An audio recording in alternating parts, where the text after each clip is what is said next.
সরকারকে বলবো এবং বিরোধী দলকে বলবো, শ্রমিকদের অধিকারকে অবশ্যই বাস্তবায়ন করতে হবে।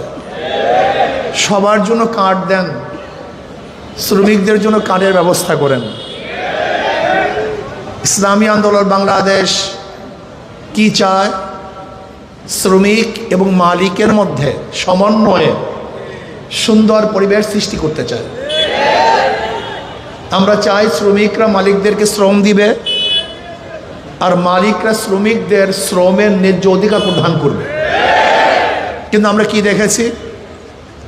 শ্রমিকদের রক্ত এবং ঘামের উপরে দাঁড়িয়ে অনেকে ইমারত করেছেন, আর শ্রমিকরা নিষ্পেষিত হয়েছে। এইটা আমরা চাই না। আমি চাই সরকার যেন শ্রমিকদের পূর্ণ অধিকার বাস্তবায়ন করেন। যাই হোক, অনেক দিন পরে আমরা রাজপথে এসেছি, নির্বাচনের পরে। অনেকের একটা প্রশ্ন যে ঐক্যের জন্য আহ্বান করেছেন আপনারা, প্ল্যাটফর্ম গড়েছেন আপনারা, আবার শেষ পর্যন্ত নাইও আপনারা। একটা প্রশ্ন আছে কি নেই? ইসলামী আন্দোলনের সম্মানিত আমির ইসলামের পক্ষে একটা বাক্সের জন্য আহ্বান করেছিল। স্টিয়ারিংয়ে পীর সাহেব চরমনাই ছিলেন। আমাদের শ্রদ্ধাভাজন আমির সেই জোটের স্টিয়ারিংয়ে ছিলেন। জোট চলতেছিল মদিনার দিকে। যখনই স্টিয়ারিং ছিনতাই করে আমেরিকার দিকে চলে গেছে, ইসলামী আন্দোলন সেখান থেকে সরে গেছে। তার মানে ইসলামী আন্দোলন বাংলাদেশ জোটে ছিল ইসলামের জন্য, বের হয়েছে ইসলামের জন্য। ইসলামী আন্দোলন বাংলাদেশ জনগণের সাথে ধোঁকাবাজি করতে পারে না, প্রতারণা করতে পারে না।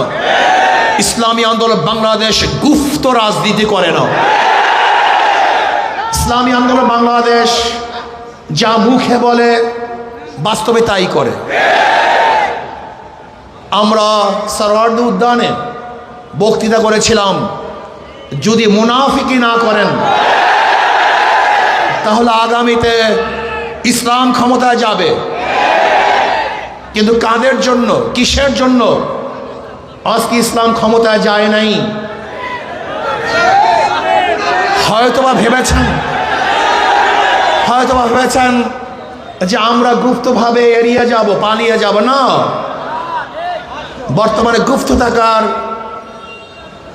কোনো সে নেই, সম্ভাবনা নেই। সব স্পষ্ট হয়ে যাবে।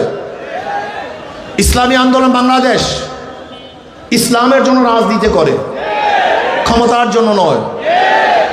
ইসলামী আন্দোলন বাংলাদেশ ইসলামের জন্য ক্ষমতা ত্যাগ করতে পারে, কিন্তু ক্ষমতার জন্য ইসলাম ত্যাগ করতে পারে না।